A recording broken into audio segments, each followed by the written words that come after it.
Sibiri janvier kalo tile 10 san 2026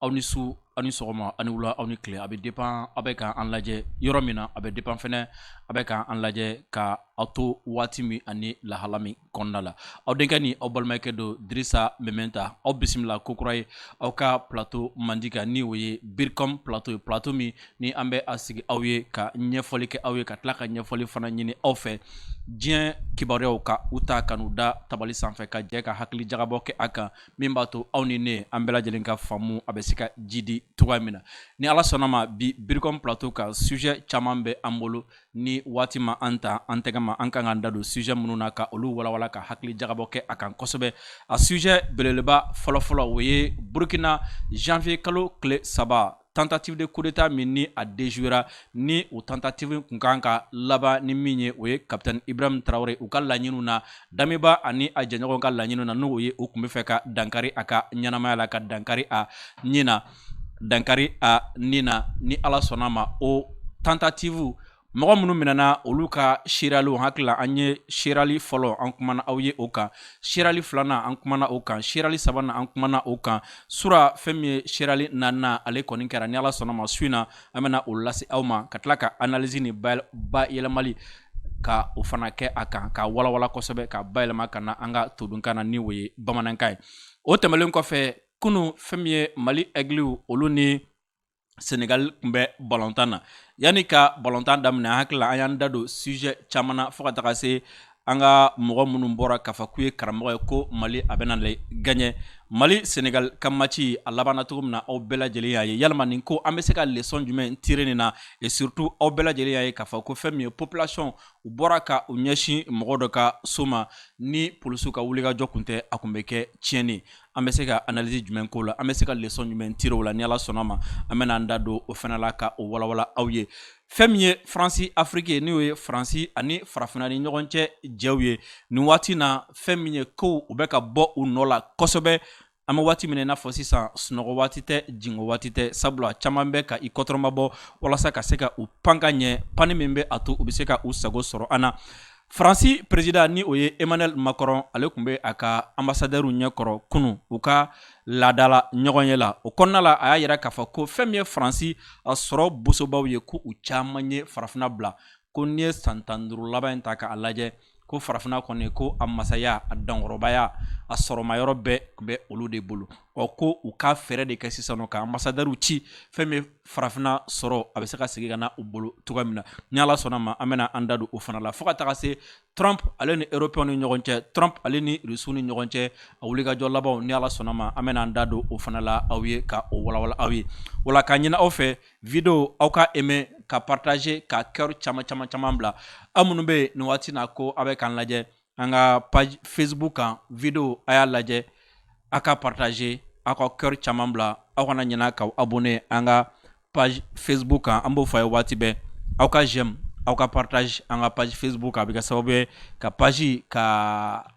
a lasankɔrɔta ka restriction wuli ka bɔ a kan wa a bɛ kɛ sababu ye fana mɔgɔ caman bɛ video sɔrɔ k'a lajɛ aw kana ɲinɛ k'aw abonner an ka page Facebook la aw minnu fana bɛ nin waati na ko aw bɛ k'an lajɛ an ka chaîne YouTube kan Dirisa Mementa video a y'a aimer aw ka partager aw ka cœur caman bila aw kana ɲinɛ k'aw abonner an ka chaîne YouTube la aw abonnelen kɔ an ka chaîne YouTube la a ye fɛɛrɛ kɛ k'aw ka cloche de notification aw ka olu activer n'o kɛra n'an ye video kɛ YouTube kan aw bɛ video ninnu sɔrɔ k'a lajɛ k'a sɔrɔ aw ma recherche jan kɛ boisson énergétique Pro Max ye boisson min ni a mindala ka di kosɛbɛ fɛn min ye boisson min don ni aw ye a min ka farikolo ka o walawala ka galabu k'o don aw la boisson énergétique Pro Max ye boisson min bɛ aw dɛmɛ o ko la kosɛbɛ Sheriff Tiami Haidara kabako furatigi dɔnnibaga don a bɛ bana dɔn bana fura a b'a dɔn wa furakɛli kɛko ɲuman a bɛ o fana dɔn ni bana kɛlen don ka aw degun ka aw sɛgɛn ka aw kamana gan a ye fɛɛrɛ kɛ aw ka Sheriff Tiami Haidara a k'ale sɛgɛrɛ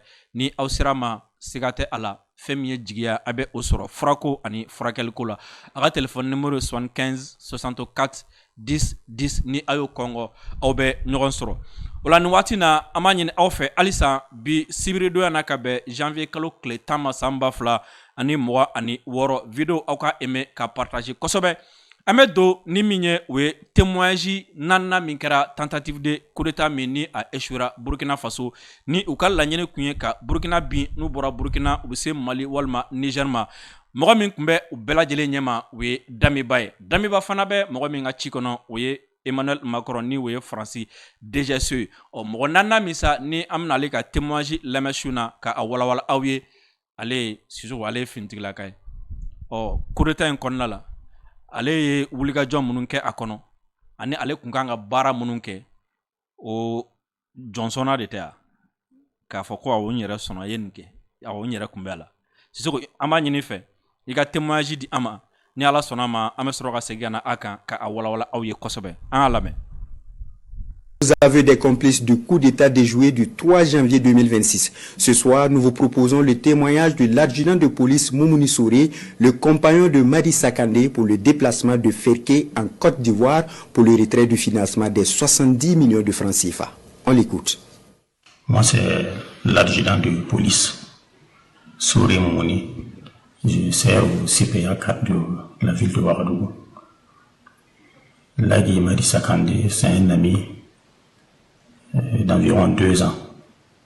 En début novembre, il m'a dit qu'il allait effectuer un déplacement sur Lomé et puis revenir. Effectivement, à son retour, il m'a dit qu'il a pris attache avec l'ex-président du Sud, le lieutenant-colonel Paul-Henri Sandoro Damiba, et qu'ils avaient nourri l'idée de déstabiliser les institutions de la République et de prendre la commande. Ainsi, il m'a demandé qu'il allait avoir un déplacement et si je pouvais en tout cas l'accompagner dans son déplacement.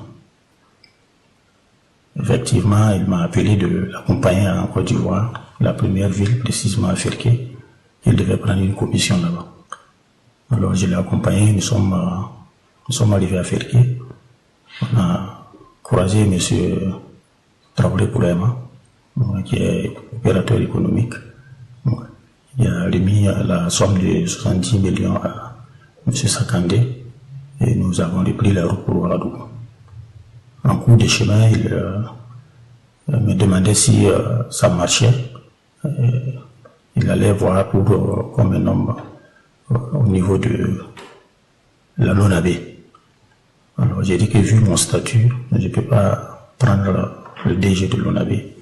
Et dès que comme c'est ainsi, peut-être au niveau de transit, il allait trouver une formule là-bas. Quand nous sommes arrivés, je l'ai déposé à la maison et je suis parti. Quand vous l'avez parti, il m'a donné 500 000. 3 jours après, je suis revenu pour lui rendre visite. Et on m'a informé qu'il a été interpellé. Mais du fond de mon cœur, je ne sais pas ce qui m'a embarqué dans ça. Et dans un premier temps, je demande pardon au premier responsable de la République, qui est le président Ibrahim Traoré. Et je demande pardon, et je demande pardon, et je demande pardon. Et je demande sa clémence et à tous les membres de son gouvernement. Je demande également pardon à tous mes connaissances. Je demande également pardon à tous mes collègues de service et à tous les Burkinabés. Je demande votre pardon et votre clémence. Sisoko aw ɲɛ bɛ ni cɛ min na nin ye policier adjudant de don ale kun sen bɛ coup d'état min ni a ma se ka réussir ale kun sen bɛ o la ale ye rôle min joué a ye fitinin fɔ o la a ko effectivement fɛn min ye Elhaji Madi Sakandé ko ale n'o bɛ ɲɔgɔn dɔn a bɛ san 2 bɔ ko o ka Lomé taga la ka taga bɔ Damiba ye k'a kun y'i sara ale la k'a bɛ taga a segilen ka na a tilala ka compte rendu fana kɛ a ye o kɔfɛ ko a nana ɲini ale fɛ ko a bɛ fɛ ka taga Côte d'Ivoire ko ka taga ci dɔ la ko ale ka a accompagner nka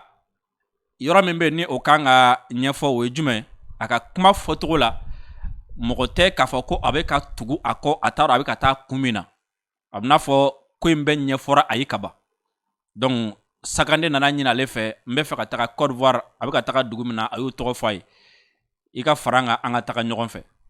a ko u selen yen nɔ Côte d'Ivoire u kan ka taga dugu min na a y'o dugu tɔgɔ fɔ k'u selen ye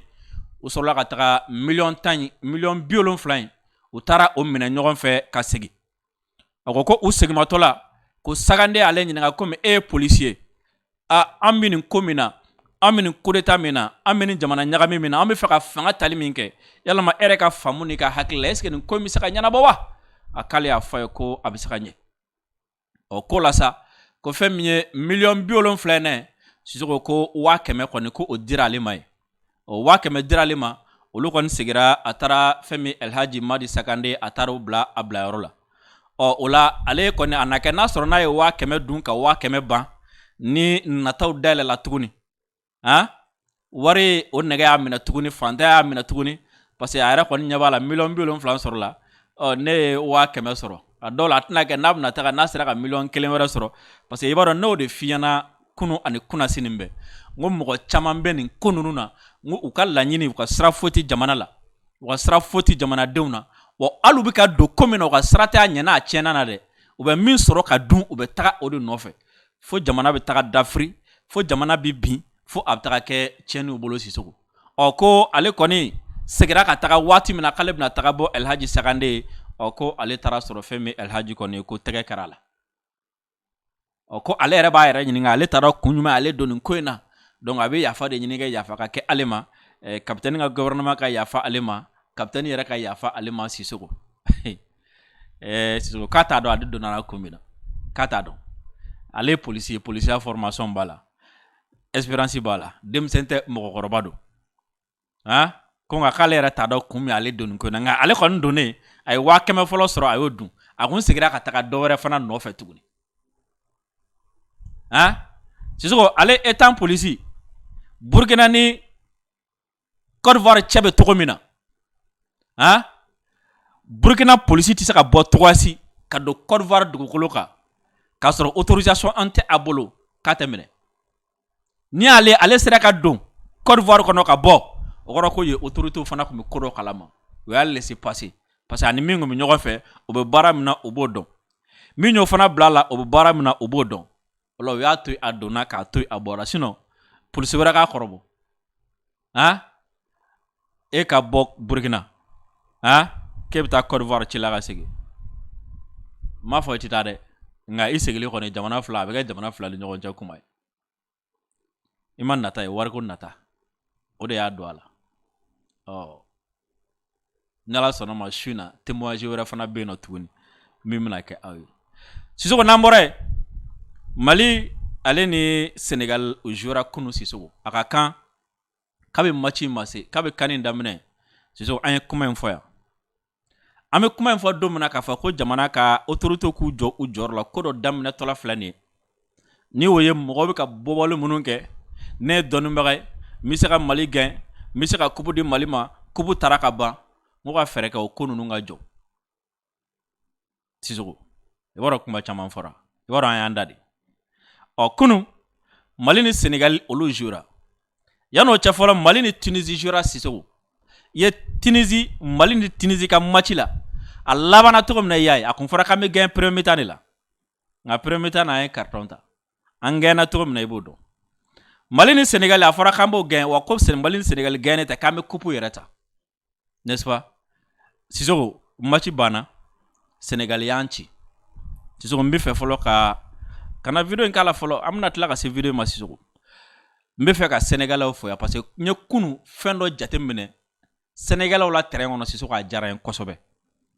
n y'a ye Sénégalais joueurs ils avaient du respect pour le Mali ils avaient du respect pour les joueurs maliens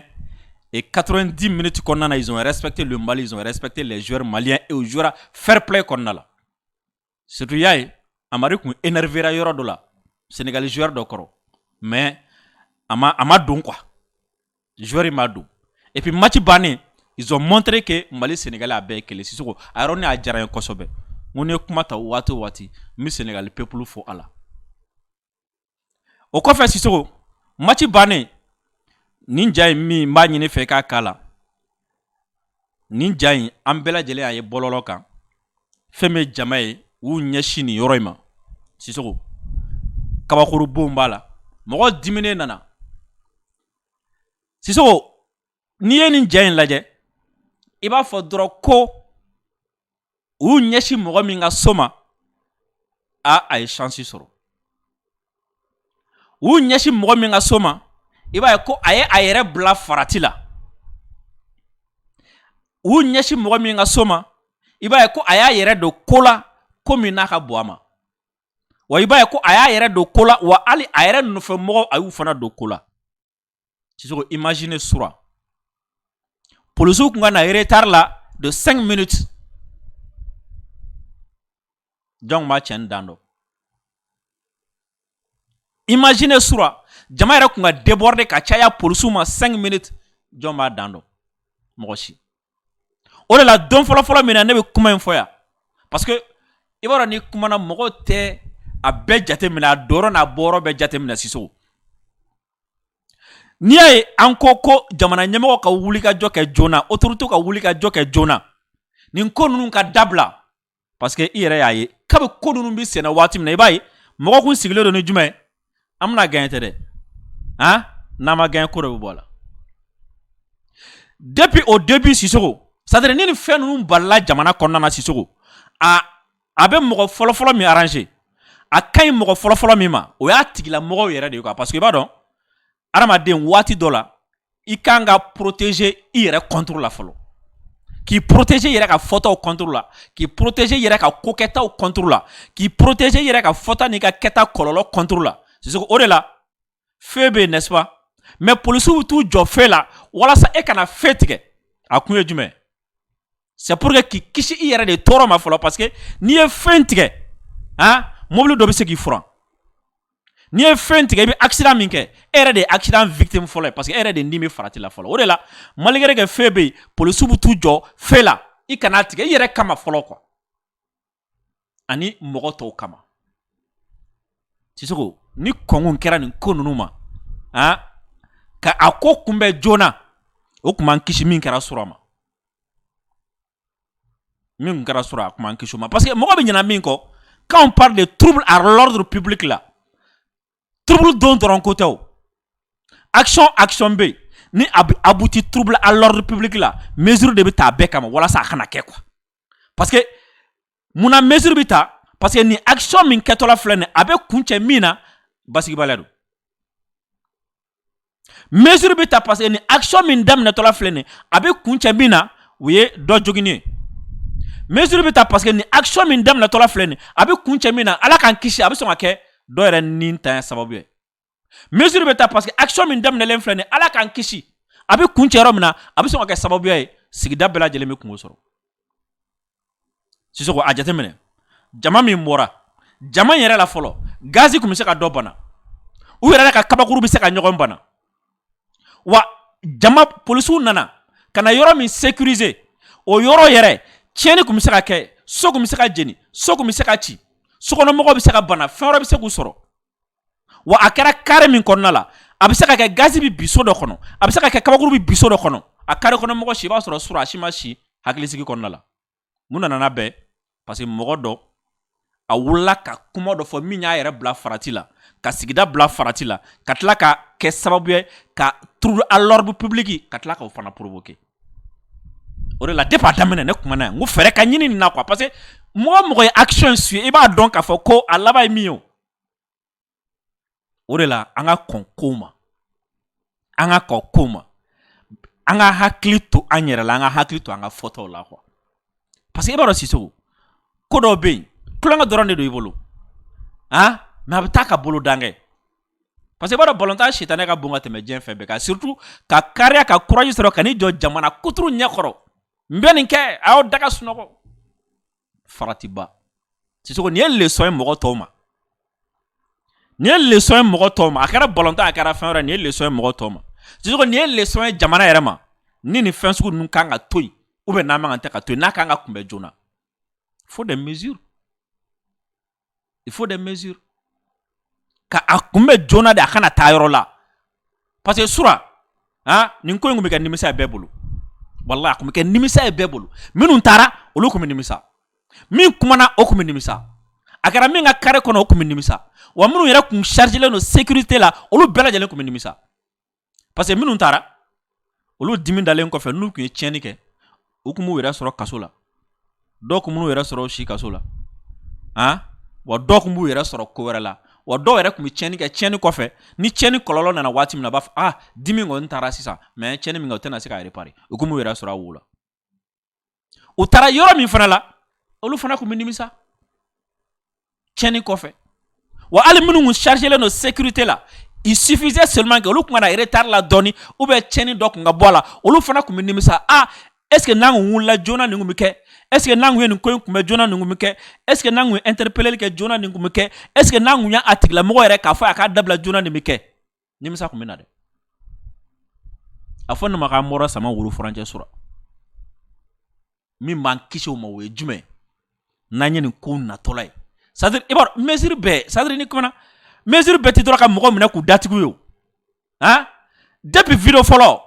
les autorités compétentes a b'a wele hey karisa filɛ ne ka nin ko min daminɛ nin bɛ laban trouble à l'ordre public la dɛ à partir d'aujourd'hui an tɛ fɛ ka kuma mɛn bilen an tɛ jɛn nin kuma sugu ninnu ye a dabila parce que e ni min farati la i ka lakana y'anw ka diya e ni min farati la i bɛ ni kɛrɛfɛmɔgɔw bila farati la i bɛ sigida min na i bɛ n'a bɛɛ bila farati la donc arrêtez ça a bɛ jɔ ye mɔgɔ ma datugu mɔgɔ ma taa kaso la mɔgɔ ni mɔgɔ ma kɛlɛ très simple nka sisan a lajɛ o ma kɛ a ko tora ten na ko tora sen na fo sura match kɛra an perdula Sisoko an perdulen waati min na sura sumaya kun bɛ dɛ a kɛra sababu ye ka polisi dɔw obligé olu ka bɔ u ka denbaya kɔrɔ ka taa nɛnɛ la ne taara u taara so waati jumɛn o kɔni kun bɛ mɛn yɔrɔ in na yen nɔ olu mɛnna nɛnɛ la alors que ci wɛrɛ bɛ jamana la denbayatigiw taara mɛn kɔlɔsi la soso la nɛnɛ la n t'a dɔn o sariyaw bɛ n'u ma si ye a kun tɛ se ka kunbɛn k'a sɔrɔ a ma se nin tu vois que action fitinin kun bɛ se ka ko in lajɔ mais le fait que ko in tora yan ka taa mɔgɔw bɛɛ y'a filɛ ten a nana se niveau dɔ la a kun bɛna taa ka bɛɛ bolo da bɛɛ kun bɛ dɔɔnin sɔrɔ a ko la parce que mɔgɔ kun b'a la a bɛɛ bɛna tila ka nimisa o ɲuman ye jumɛn ye an tɛ nin ko ninnu to yen an k'an wasa don ko wɛrɛw la nin ko ninnu man ɲi Sisoko nin ko ninnu man ɲi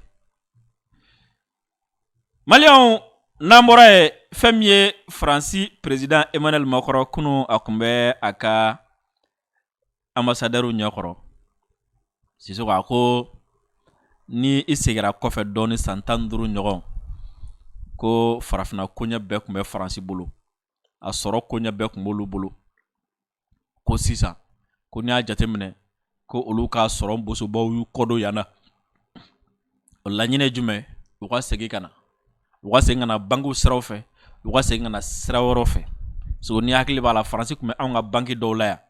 Sogo ni dugusajɛ dɔrɔn Faransi nana fɔ o banki tigilamɔgɔ ye k'olu bɛ taa jamana ye a banki u y'a nationaliser Faransi kun bɛ Niger uranium la Sogo ni dugusajɛ cɛ Faransi nana ni banki jɔ olu y'u ta nationaliser Faransi kun bɛ wɛrɛ fɛrɛ caman fɛ jama orgueil jɔnmaya o kama u y'u kafa k'u yada a fɔra sa ko aw do aw tɛ anw bɛ balo aw do aw tɛ anw bɛ kɛ fɛn o hakilila k'u bɛ k'a kɛ anw de la Air France kun tɛ yan Sogo ni dugusajɛ cɛ a y'i pan k'i jɔ avion ma jɔ mɔgɔw bɛ taa ni ka segin la jama ani jɔnmaya ani comme si ni u bɛ k'a kɛ an ye a don mɔgɔ caman m'a faamu koyi ko an tɛ se ka jɛ ninnu kɔ koyi n'u k'u bɛ taa n'u ka entreprise ye an ka t'u nɛgɛn koyi an tɛ se ka jɛ u kɔ koyi o de ma fɔ sisan a labanna jumɛn na u y'a ye k'a fɔ ko u yɛrɛ mago sa u y'a ye k'a fɔ k'u ye kojugu kɛ u yɛrɛ la sisan u bɛ fɛ ka segin u bɛ fɛ ka segin fana i ye kojugu kɛ i jamana i ye jɔnmaya kɛ mɔgɔw la k'a ka jamana dafiri ka tasuma wuli a ka jamana kɔnɔ i bɛ fɛ ka segin n'i bɛ fɛ ka segin i bɛ juguman minɛ i t'o to ayi u t'o to dɛ halisa entreprise tɔ minnu bɛ yen nɔ olu bɛ coup d'état financier la a tɔ minnu bɛ yen nɔ olu bɛ déstabilisation financière la halisa Sisoko remarque kelen pe France président Macron wata ka jamanadenw sigi k'a f'u ye ko tiɲɛ yɛrɛ la an taara ka bɔ farafina a sɔrɔ bɛɛ kun b'an bolo sisan an ka fɛɛrɛ k'an ka segin o kɔrɔ ye jumɛn jɔn mago bɛ jɔn na jɔn tɛ taa jɔn kɔ nka u ka fɛɛrɛ kɛ u ka segin Sisoko fana k'i kan k'i hakili to i yɛrɛ la o yɔrɔ de la parce que mɔgɔ minnu don u bɛ se segincogo kelen de la o segincogo kelen ye jumɛn k'a ɲagami ka segin u bɛ se o de la u bɛ se segincogo kelen min na o ye jumɛn o ye k'a diyagoya ka segin ye u bɛ se segincogo kelen min na o ye jumɛn o ye ka na ni basigibale c'est-à-dire olu tɛ se ka segin ka na adamadenya kɔnɔna na o tɛ se o la n'olu bɛ fɛ ka segin bɛɛ olu degelen don min na o ye k'a forcer de min bɛ yen k'o gɛn ka dɔ sigi a nɔ la diyagoya la min bɛ yen k'o dɛsɛ walasa u yɛrɛ ka na diyagoya la min bɛ yen k'o boloban walasa u yɛrɛ ka na diyagoya la o bɛ se o dɔrɔn de la donc a y'a bila a ye aw kana ɲɛna k'a fɔ ko nin kuma in an ka nin ta comme menace nin kuma in an ka nin ta comme farati nin kuma in an ka nin ta comme alerte parce que u tɛ se dɔɔni segili la dɛ parce que ça ne va pas Sisoko anw de ma jalakiya ko anw de bɛ ka bɔ fɛn bɛɛ la anw bɛ ka bɔ CEDEAO la anw bɛ ka bɔ fɛn bɛɛ la i b'a kalama Faransi wasaden bulon na i b'a kalama ko fɛn min déposera i b'a dɔn wa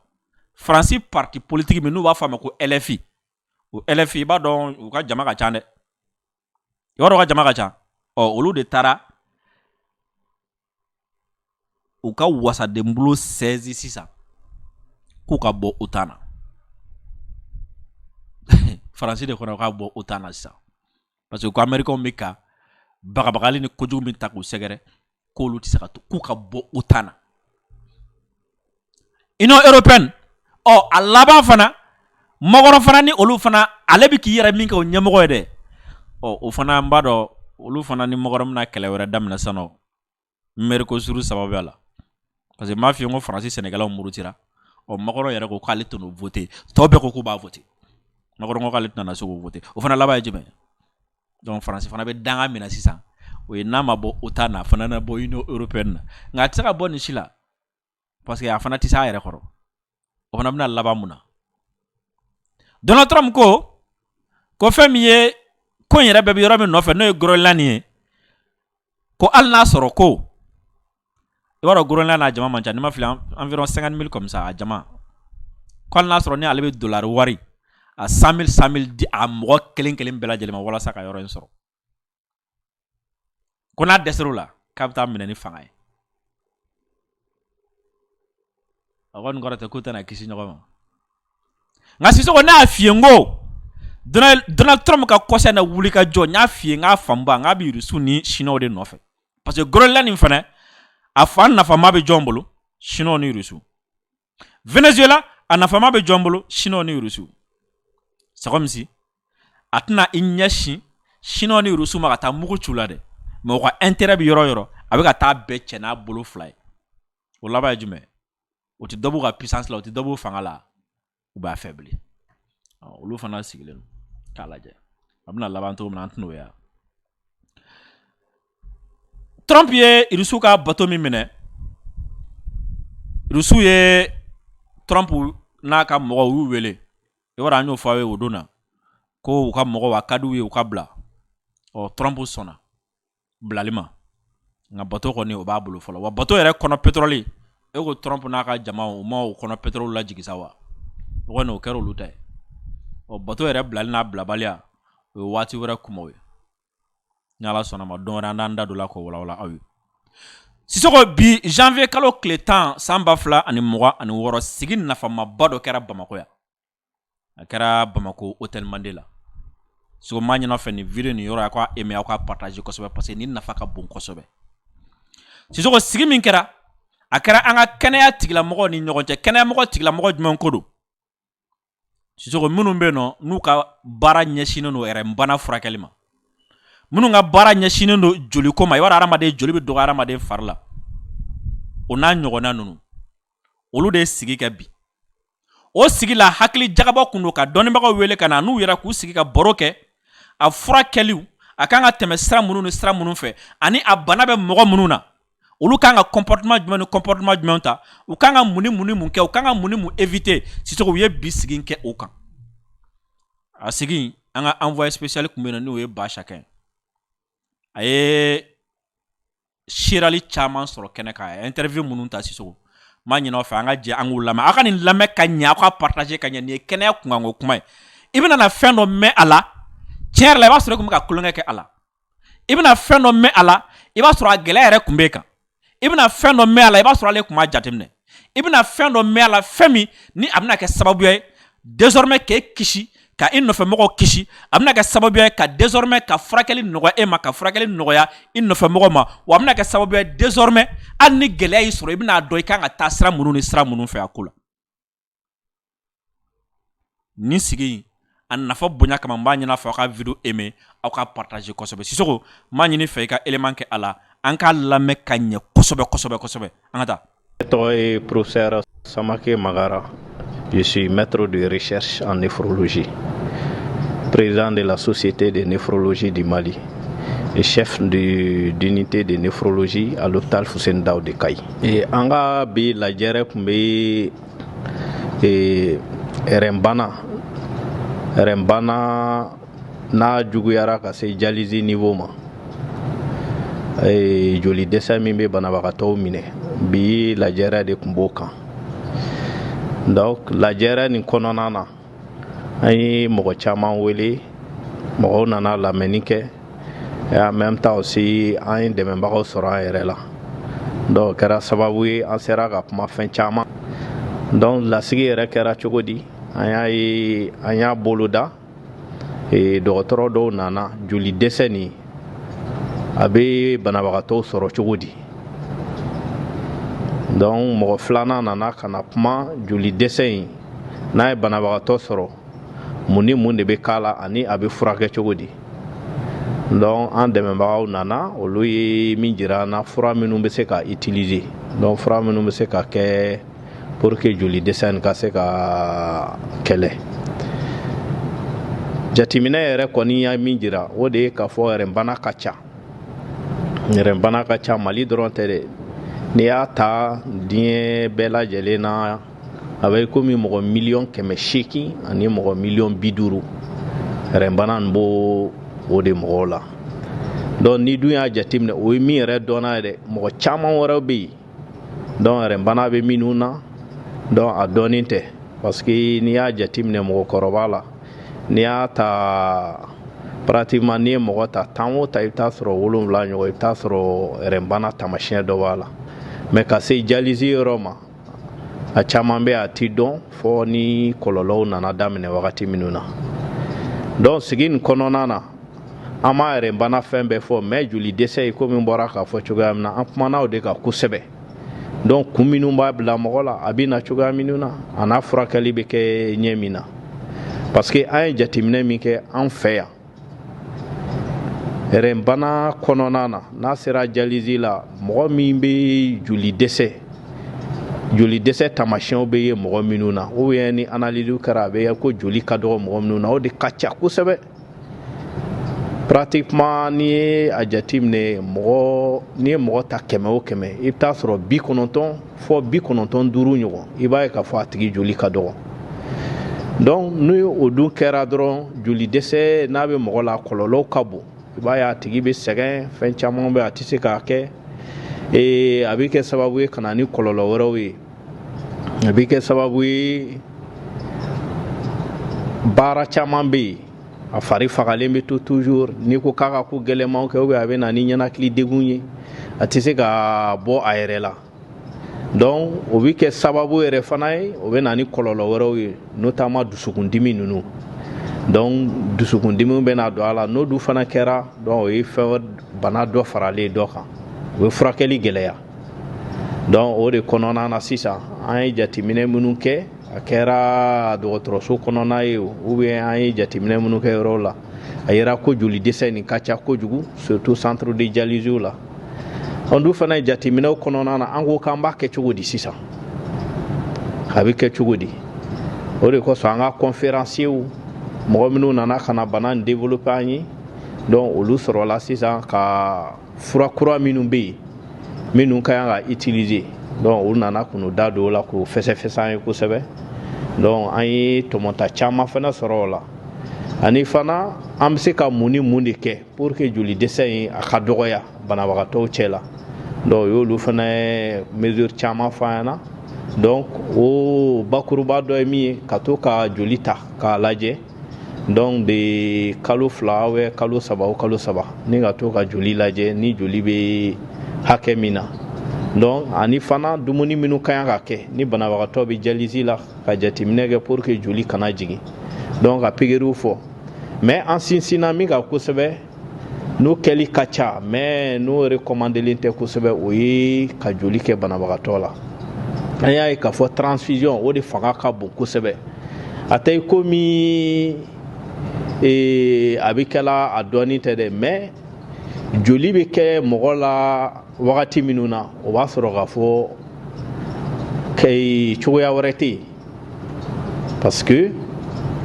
an ka laɲini ye min ye furakisɛw ka kɛ ou pikiriw ka d'a tigi ma an kana se joli dɛsɛyɔrɔ la mais an ye jateminɛ minnu kɛ banabagatɔw bɛ se tuma min na o y'a sɔrɔ joli ka dɔgɔn kojugu joli jiginnen don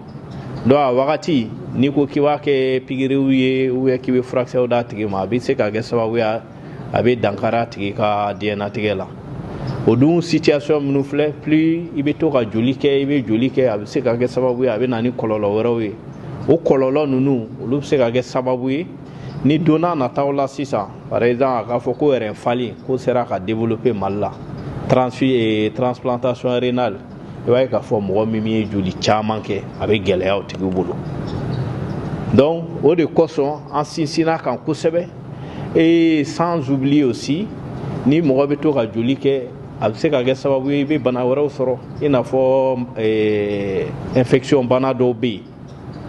donc olu bɛ se ka yɛlɛma i fɛ ou bien a bɛ se ka kɛ sababu wɛrɛ hali i bɛ se ka réaction ninnu kɛ o de kɔnɔna na sisan an bɔra ka kala sɛmɛ kosɛbɛ donc fura kura minnu bɔra olu ka to ka utiliser donc dialyse tɔw la donc o bɛ kɛ sababu ye vraiment k'an kisi nin kɔlɔlɔ ninnu ma ni ka don n'a nataw fana na parce que Mali bɛ ka taa o sira de fɛ sisan donc ka dɔ bɔ pour que don n'a nataw la an kana na da dialyse dɔrɔn ma Mali la an ka se ka transplantation kɛ mais o ɲɛbila baara dɔ ye min ye o de ye vraiment ka joli kɛli banabagatɔ la n'o bɛ wele ko transfusion ni ka essayer ka caman bɔ o kɛta la ladilikan min bɛ yen sisan o de ye k'a fɔ joli dɛsɛ furakɛli la min ka ɲi o de ye ka taa ni furakisɛ ninnu ou pikiri minnu bɔra sisan c'est vrai a ma bɔ sisan mais o bɛ yen mais kuma caman a sɔrɔli ka gɛlɛn mɔgɔw bolo ou dɔw b'a fɔ ko voilà ko n bɛ joli de kɛ mais en réalité joli bɛ kɛ condition minnu na olu ye vraiment dans les situations d'extrême donc pour vraiment sauver des transfusions de sauvetage mais a man ka kɛ ko voilà ni joli dɛsɛ in minɛ dɔrɔn an b'a fɔ an bɛ joli kɛ la an bɛ joli kɛ an ka joli kɛ o min filɛ vraiment o tɛ waleya ɲuman ye donc banabagatɔw ni dɔgɔtɔrɔw an bɛɛ ka jɛ k'an bolo di ɲɔgɔn ma donc recommandation y'a fɔ cogoya min na ou bien furakɛli ka kan ka kɛ cogoya minnu na joli sɛgɛsɛgɛli la ani joli dɛsɛ furakɛli la donc an ka taa n'o ye an ka essayer ka caman bɔ transfusion in na n'o kɛra o bɛ kɛ sababu ye vraiment ka don n'a nata baaraw nɔgɔya